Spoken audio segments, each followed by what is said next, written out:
percaya kau yang berjanji setia, pengharapanku selalu ada di dalammu.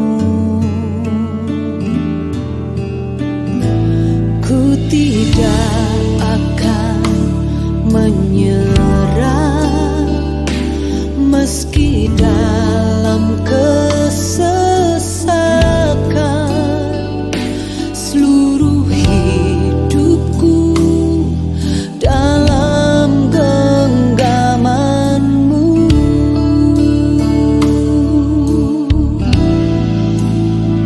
Aku punya Tuhan yang besar, yang telah berjanji dan sanggup menggenapi. Imanku bersepakat percaya kuasanya.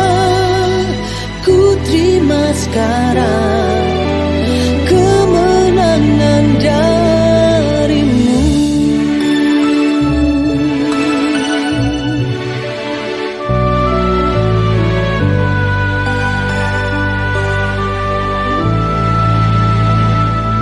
Ku tidak akan menyerah meski dalam kesesakan. Seluruh hidupku dalam genggamanmu.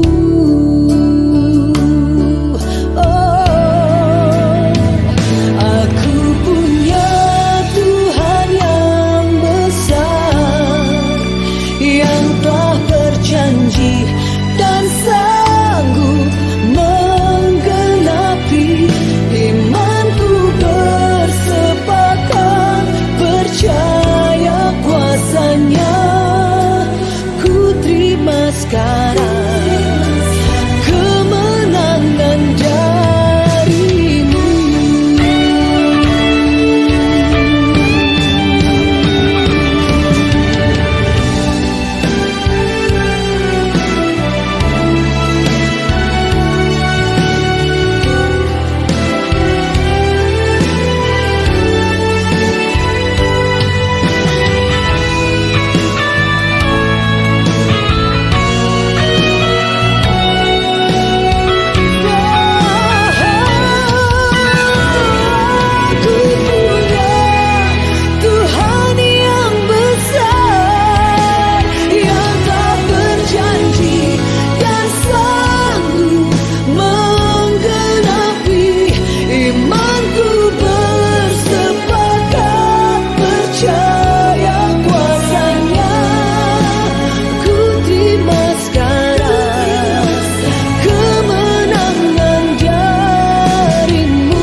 Engkau memberkati aku berlimpah-limpah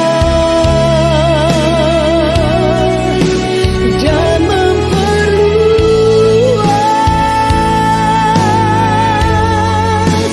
daerahku.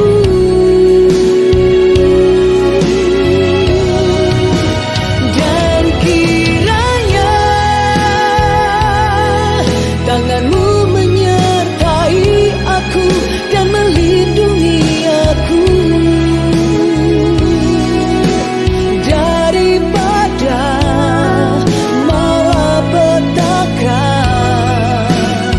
sehingga kesakitan tidak menimpa aku.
Saudara-saudara yang dikasihi Tuhan, Shalom.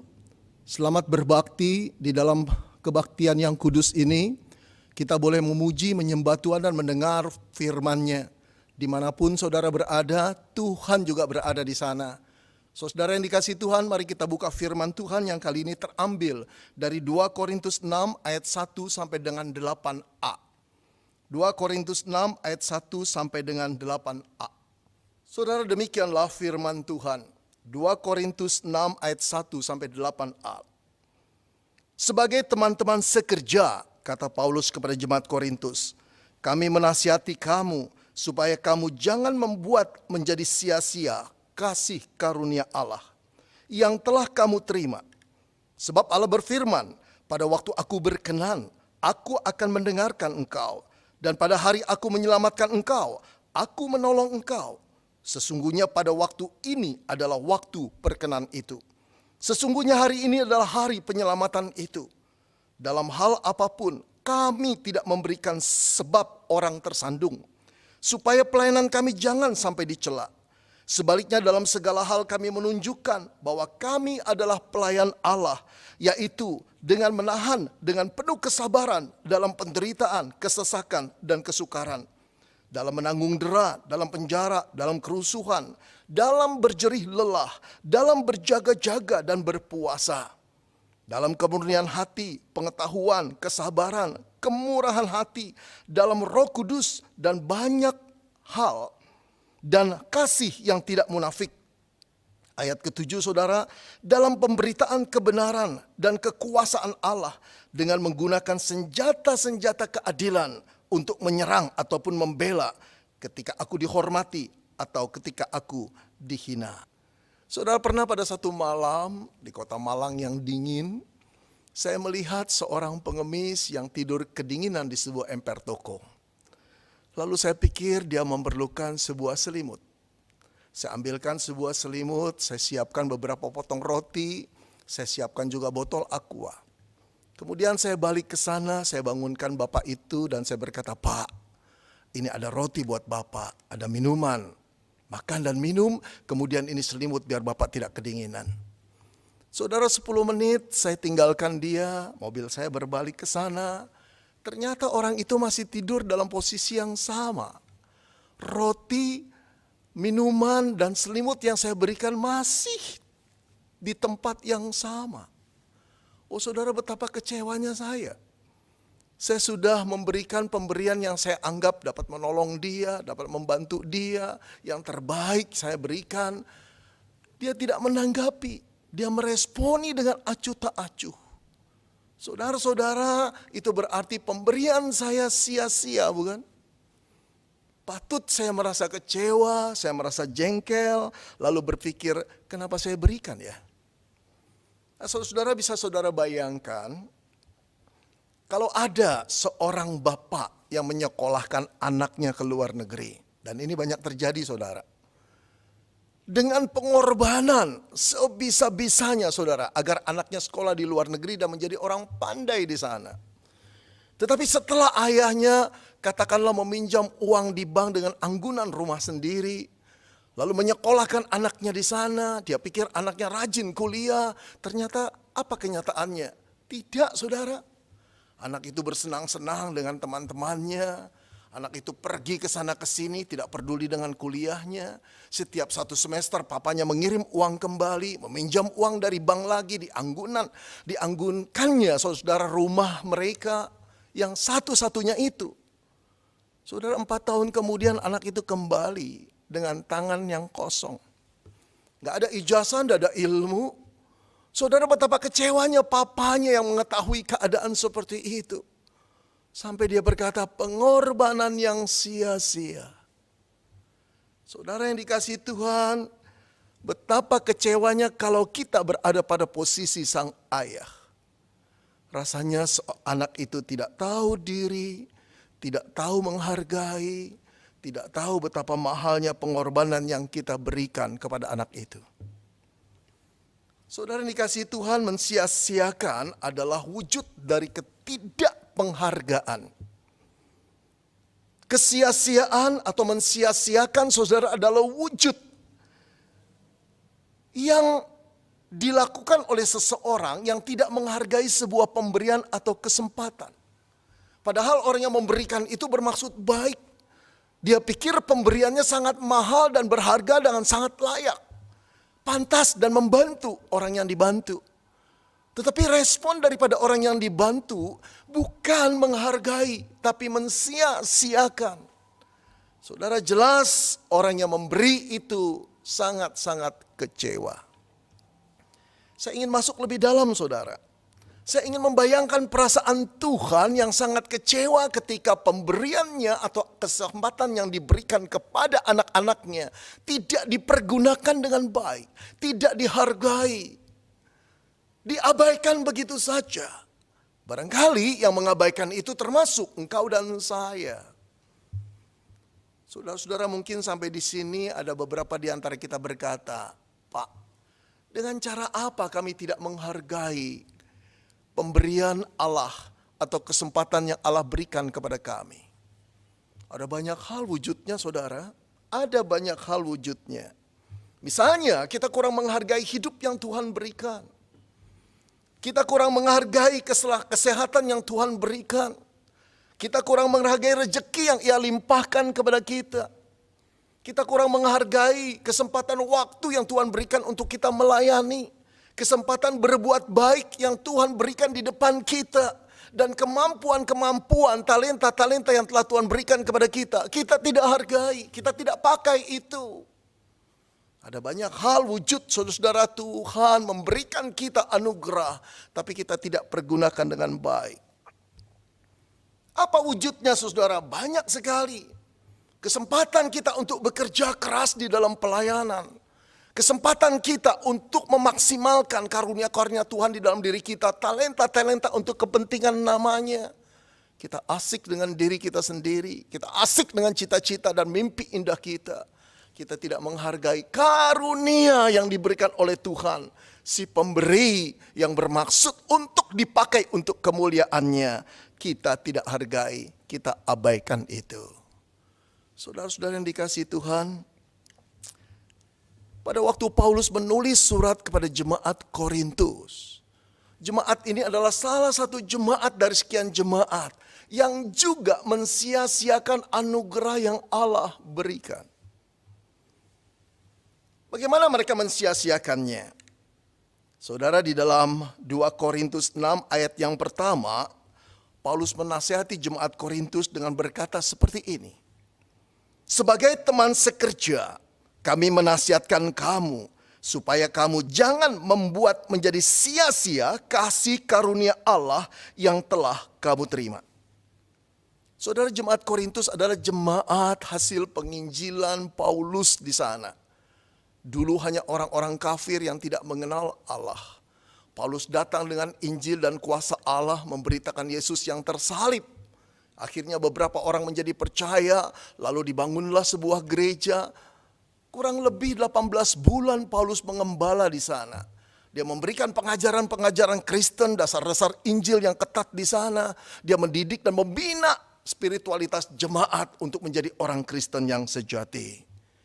Tapi setelah itu Paulus meninggalkan Korintus untuk pergi menginjil lagi pada orang-orang yang belum percaya di kota-kota lain.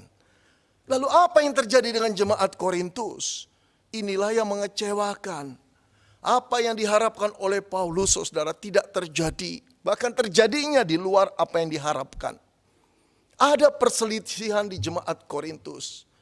Ada perlombaan pameran karunia-karunia rohani di sana. Ada kesombongan rohani seolah-olah mereka paling disayang oleh Tuhan. Paling berkarunia yang diberikan oleh Tuhan. Ada perjinahan di sana, saudara. Kehidupan kafir masuk kembali ke dalam kehidupan orang-orang Kristen di gereja. Pengajar-pengajar sesat mengajarkan Injil yang berbeda. Bahkan memfitnah Paulus untuk meragukan kerasulan Paulus. Saudara, kalau kerasulan Paulus itu diragukan, berarti kemudian dampaknya adalah pengajarannya diragukan. Kalau pengajaran Paulus diragukan, Injil yang sejati diragukan. Kristus tidak cukup untuk menyelamatkan, harus plus.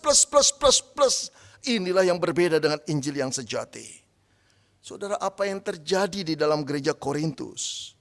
bisa menjadi batu sandungan bagi orang-orang jemaat Korintus sendiri, atau orang-orang Kristen di gereja lain, atau simpatisan yang datang ke sana, atau orang-orang kafir yang mengamati kehidupan orang Kristen pada saat itu. Ini sangat berbahaya, apalagi terjadi pada gereja awal di abad mula-mula. Bagaimana Injil bisa menyebar dari satu orang ke orang lain? Bagaimana Injil bisa menyebar dari satu kota ke kota lain? Kalau jemaat Korintus yang sudah menjadi percaya kembali bertingkah laku menjadi orang-orang kafir yang penuh dengan kesombongan, mereka akan menjadi batu sandungan, saudara. Dan tidak ada orang yang mau lagi percaya kepada Kristus. Di dalam situasi seperti ini, Paulus berkata, kami menasihatkan kamu supaya kamu jangan membuat menjadi sia-sia kasih karunia Allah yang telah kamu terima. Saudara, apa yang Paulus maksudkan dengan kasih karunia Allah yang telah kamu terima? Ayat kedua, saudara, Paulus menjelaskan dengan mengutip perkataan Nabi Yesaya pada pasal 49. Sebab Allah berfirman, pada waktu aku berkenan, aku akan mendengarkan engkau. Dan pada hari aku menyelamatkan engkau, aku akan menolong engkau. Sesungguhnya pada waktu ini adalah waktu perkenan itu. Sesungguhnya hari ini adalah hari penyelamatan itu.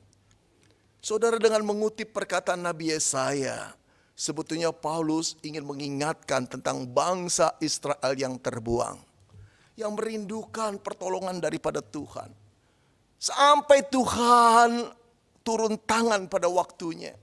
Keselamatan itu dari Tuhan. Tanpa Tuhan yang menolong, Israel berada dalam kegelapan. Demikian juga jemaat Korintus yang dulu adalah orang-orang kafir. Kalau bukan karena belas kasihan Tuhan, tidak mungkin mereka diselamatkan oleh darah Kristus. Saudara-saudara, karena anugerah Tuhan, orang-orang di Korintus diselamatkan. Orang-orang Korintus dilahirkan kembali. Orang-orang di Korintus diciptakan menjadi ciptaan baru. Warga negara kerajaan Allah yang harus hidup dengan standar-standar nilai kehidupan yang berbeda dengan orang-orang yang belum mengenal Allah. Saudara yang dikasihi Tuhan, ketika mereka hidup kembali dalam standar-standar dunia yang lama, Paulus kecewa sekali. Itu berarti mereka mensia-siakan anugerah yang mereka terima dari Kristus. Saudara, ada jemaat yang seperti ini. Tapi juga kejadian seperti ini terjadi di jemaat yang sekarang, bahkan lebih parah lagi. Ada banyak jemaat yang mensia-siakan anugerah keselamatan yang Tuhan berikan. Saudara, Paulus adalah orang yang menyadari tentang keselamatan itu anugerah Allah. Dia mensyukuri bagaimana mungkin dia bisa diselamatkan.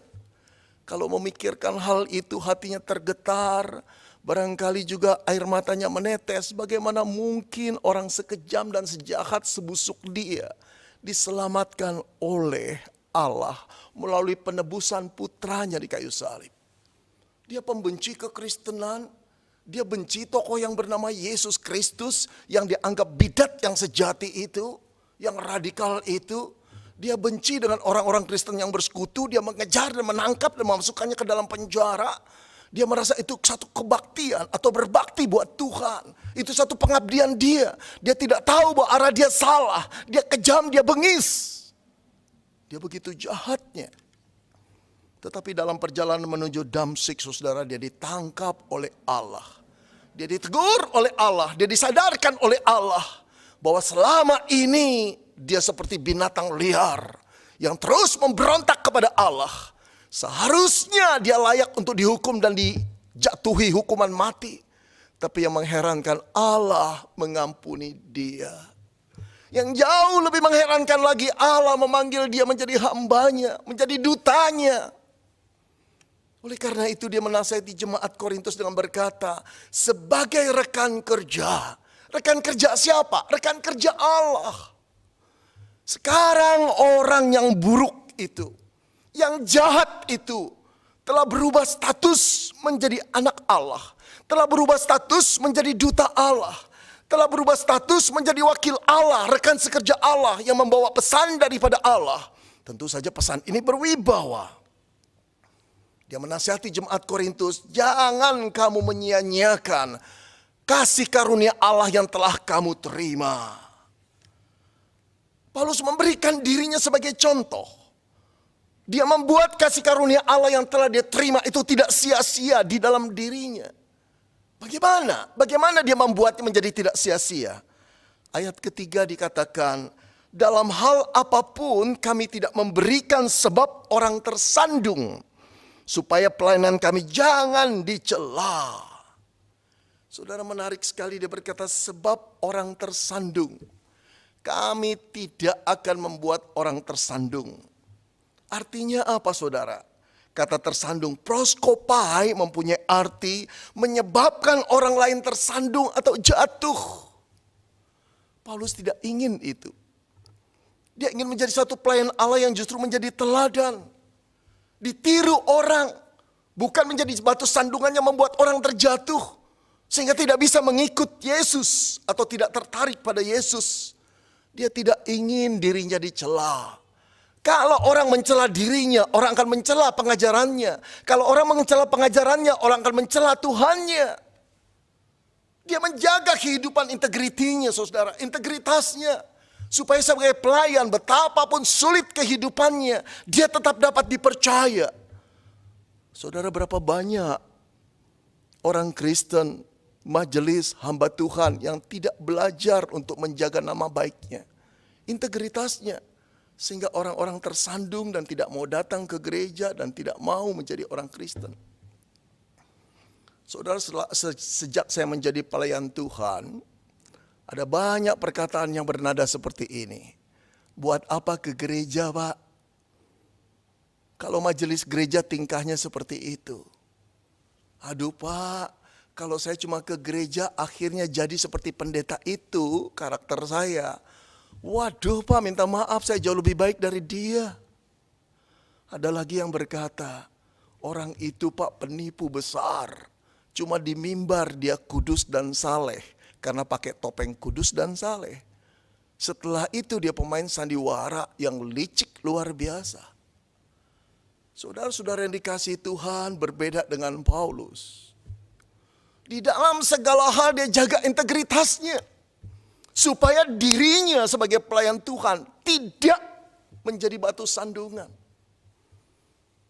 Saudara-saudara, apalagi dalam keadaan gelap, dalam keadaan tidak ada terang, dalam keadaan orang membutuhkan terang. Kalau orang berjalan dalam kegelapan seperti orang buta, lalu ada batu yang menyandungnya. Kecewa bukan? Saudara, dunia ini penuh dengan kegelapan, kebingungan. Orang menjerit kesusahan, yang dibutuhkan bukan orang Kristen yang menjadi batu sandungan. Justru menjadi teladan yang tanpa celaan. Saudara, bagaimana Paulus membuat dirinya, saudara, untuk menjadi teladan. Jauh dari batu sandungan. Saudara, kalau kita mempelajari ayat 4, kemudian ayat 5, masuk lagi sampai ayat 8. Ada 3 bagian yang saya dapati. Yang pertama, saudara, dalam keadaan yang sulit dan menderita, ia menerima dengan penuh kesabaran. Saudara-saudara, di dalam segala keadaan Paulus berkata, kami menunjukkan bahwa kami adalah pelayan Allah, ayat 4. Yaitu dalam menahan dengan penuh kesabaran, dalam penderitaan, kesesakan, dan kesukaran. Ayat yang kelima, dalam menanggung dera dan penjara dan kerusuhan, dalam berjeripaya, dalam berjaga-jaga dan berpuasa. Dikatakan kami penuh kesabaran. Saudara-saudara, dalam kesulitan Paulus tidak emosional. Dalam penderitaan Paulus tidak mengeluh. Di dalam segala beban pelayanan yang berat, bahkan fitnah, Paulus tidak kecewa kepada Tuhan. Ia tetap sabar dengan penuh kesetiaan kepada Allah. Karena dia tahu Allahnya setia. Saudara-saudara yang dikasihi Tuhan, inilah yang menjadi satu teladan. Jemaat Korintus harus melihat siapa dirinya untuk melihat siapa Allahnya. Dia dalam keadaan kesulitan dan penderitaan tetap penuh menanggung itu dengan kesabaran. Yang kedua, saudara, kita lihat ayat yang ke-6. Bagaimana Paulus bisa hidup tanpa celah, saudara. Tidak menjadi batu sandungan bagi orang. Dalam keadaan yang sulit dan penuh penderitaan, ia tetap mengasihi sesamanya dengan tulus. Saudara, dalam ayat ke-6 dikatakan, dalam kemurnian hati, pengetahuan, kesabaran, dan kemurahan hati, dalam Roh Kudus dan kasih yang tidak munafik. Saudara-saudara, bagian-bagian yang kita baca itu berisi seluruhnya adalah unsur-unsur kebajikan yang Paulus lakukan di dalam Tuhannya. Di dalam keadaan sulit yang penuh penderitaan, di dalam cacian, di dalam ancaman, dia tetap, saudara, melakukan kasih kepada sesamanya. Tidak berkurang sedikit pun. Inilah yang menunjukkan anak Allah yang sejati dengan anak Allah yang tiruan. Kasih bisa dikatakan di mulut lebih gampang, saudara, ketika keadaan berjalan baik. Tapi kalau keadaan itu berjalan penuh dengan penderitaan, penuh dengan kesulitan, siapakah yang masih bisa melakukan kasih? Hanya anak-anak Allah yang sejati. Hanya orang yang tahu bahwa dirinya harus berperilaku seperti Kristus, agar dia bisa menjadi teladan bagi semua orang di sana dan bukan batu sandungan. Yang ketiga, saudara, apa yang Paulus lakukan? Untuk boleh, saudara, dia menjadi teladan dan bukan batu sandungan. Agar kasih karunia Allah itu tidak sia-sia di dalam dirinya. Yang ketiga, dalam keadaan yang sulit dan penuh penderitaan, dia tetap memberitakan Injil dengan bergantung penuh pada kuasa Allah. Saudara, ayat ke-7 dikatakan begini.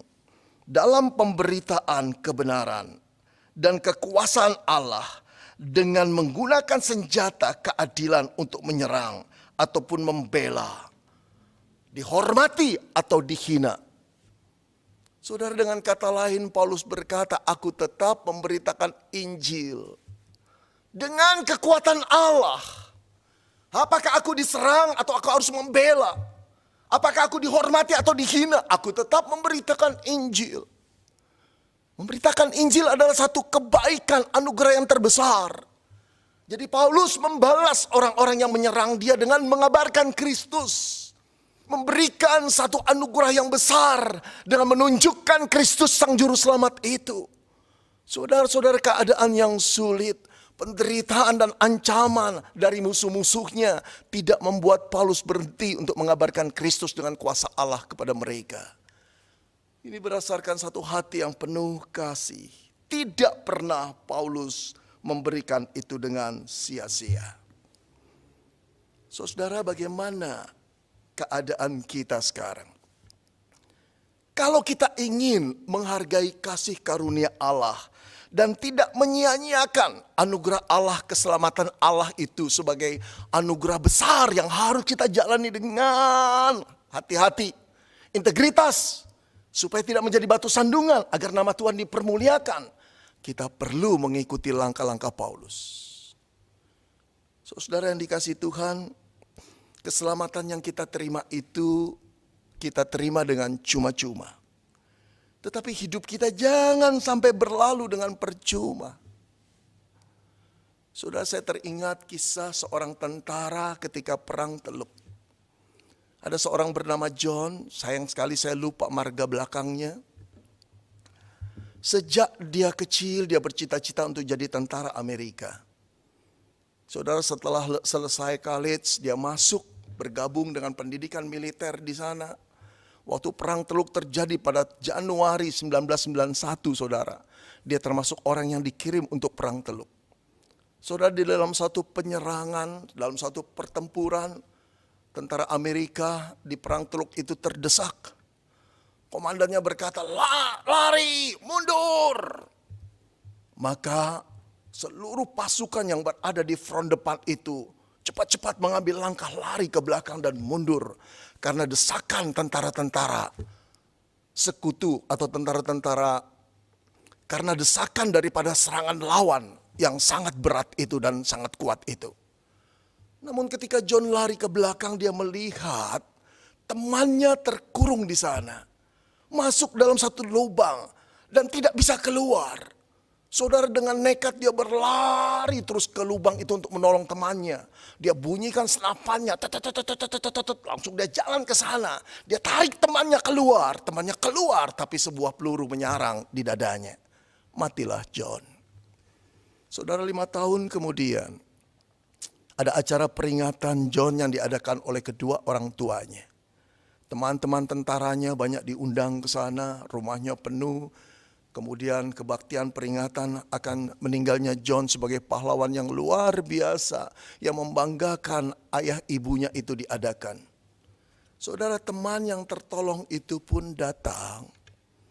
Cuma datang dalam keadaan terlambat.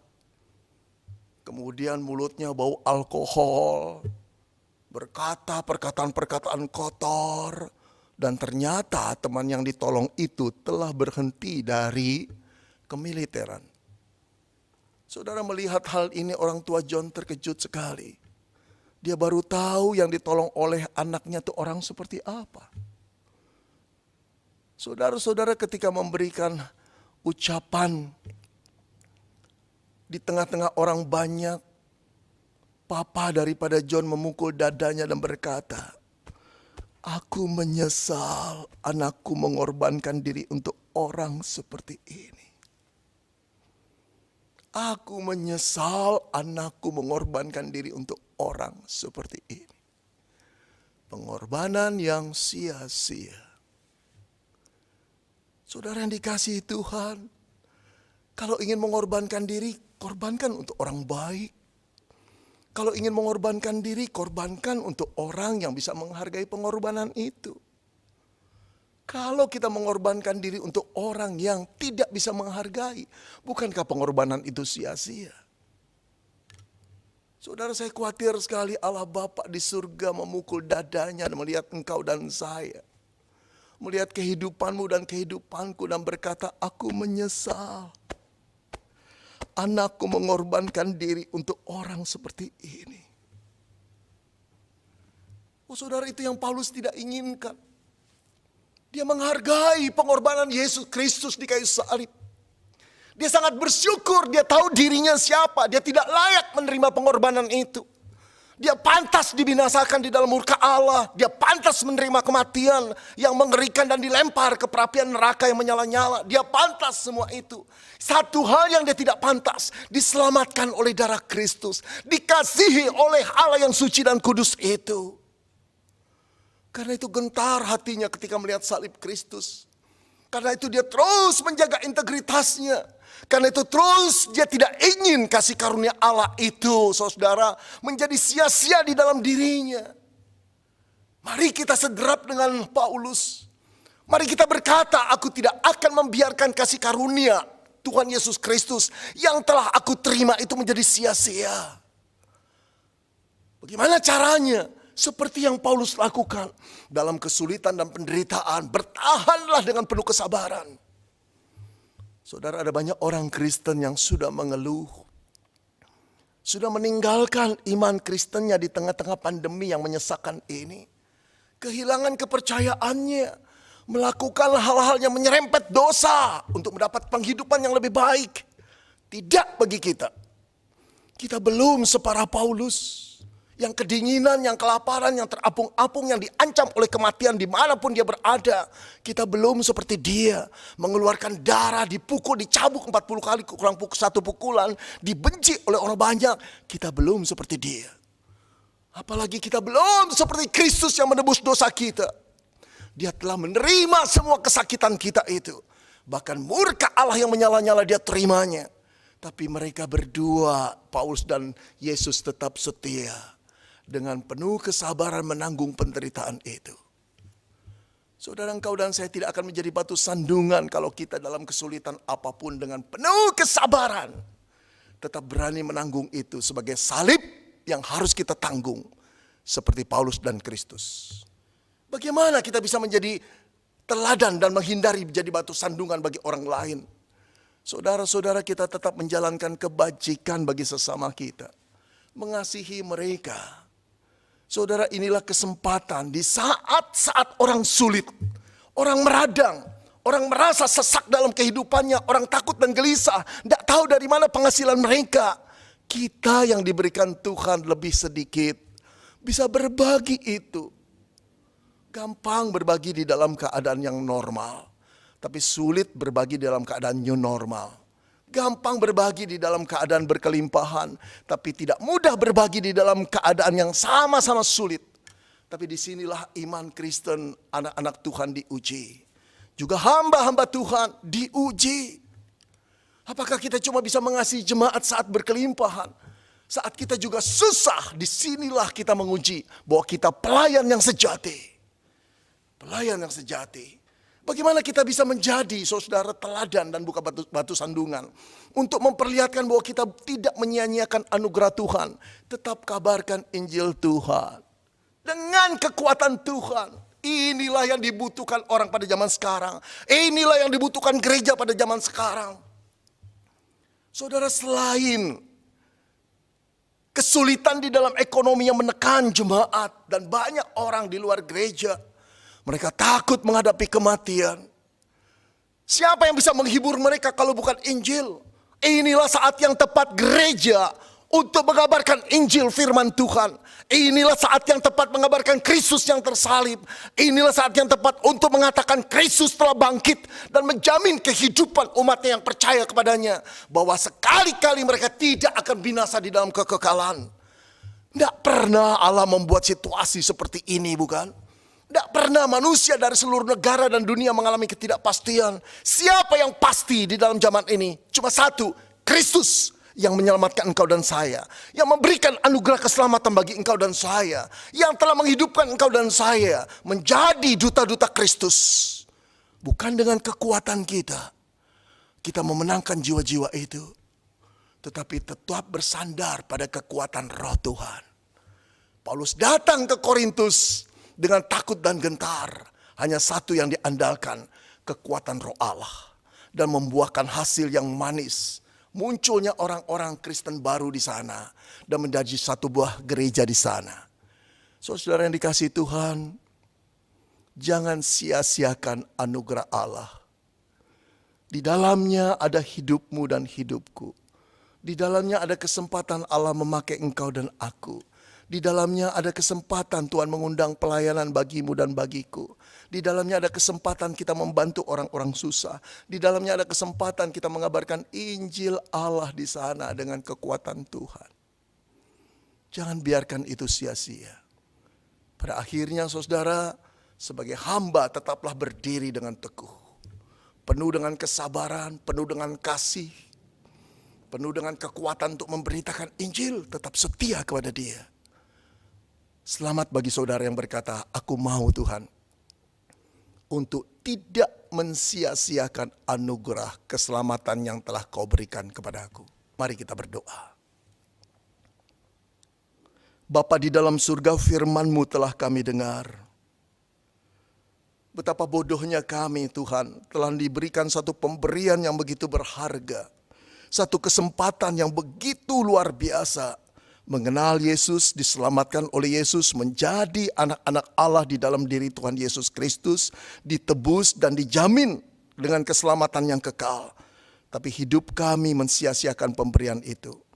Kami asik dengan diri kami sendiri, kami tidak peduli dengan beban Injil, kami tidak peduli dengan pelayanan, kami tidak peduli dengan kesempatan pelayanan yang Tuhan berikan. Kami juga tidak peduli dengan air mata dan jeritan orang-orang yang sulit di sekitar kami. Tapi hari ini, firman-Mu telah berlaku dan berkata-kata kepada kami. Ya Tuhan, dengar pengakuan kami. Kami tidak ingin mensia-siakan anugerah Tuhan yang telah kami terima di dalam Kristus Yesus dalam diri kami. Pakailah kami, kuduskanlah kami, sucikan kami. Dalam nama Tuhan Yesus kami mengucap syukur dan berdoa. Amin. Haleluya.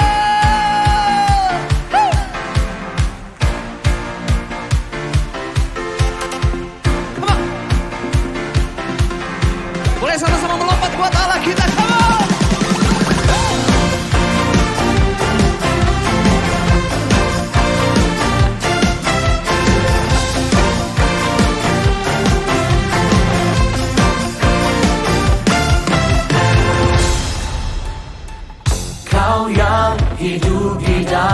bersamaku,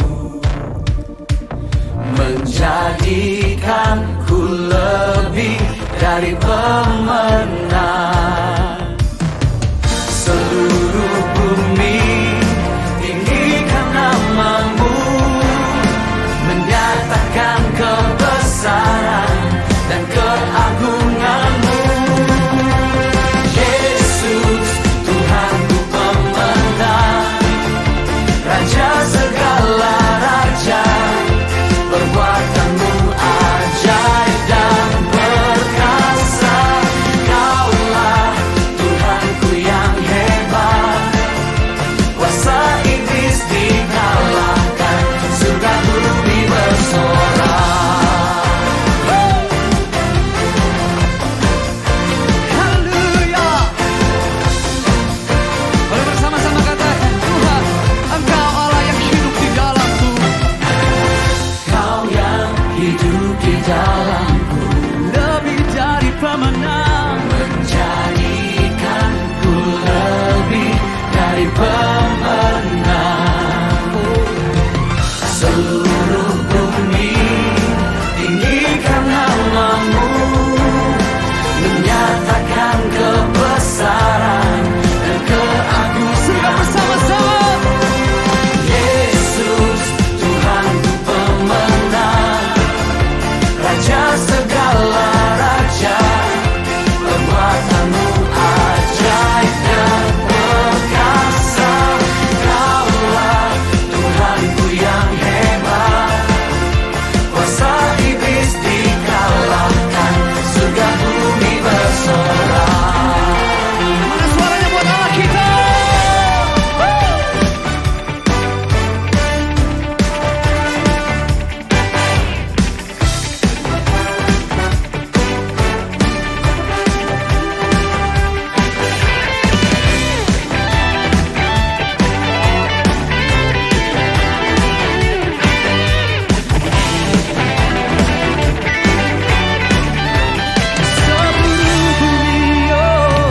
Seluruh bumi tinggikan namamu, menyatakan kebesaran dan keagunganmu. Semuanya. Yesus, Tuhanku pemenang, Raja segala raja, perbuatanmu ajaib dan perkasa. Kaulah Tuhanku yang hebat, kuasa iblis dikalahkan, surga bumi bersorak. Yesus, Tuhanku pemenang, Raja segala raja, perbuatanmu ajaib dan perkasa. Kaulah Tuhanku yang hebat, kuasa iblis dikalahkan, surga bumi bersorak. Kuasa iblis dikalahkan, surga bumi bersorak.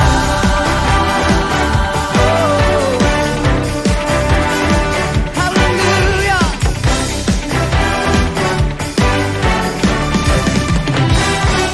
Segala kemuliaan, pujian, hormat hanya bagi Tuhan. Serahkan haleluya.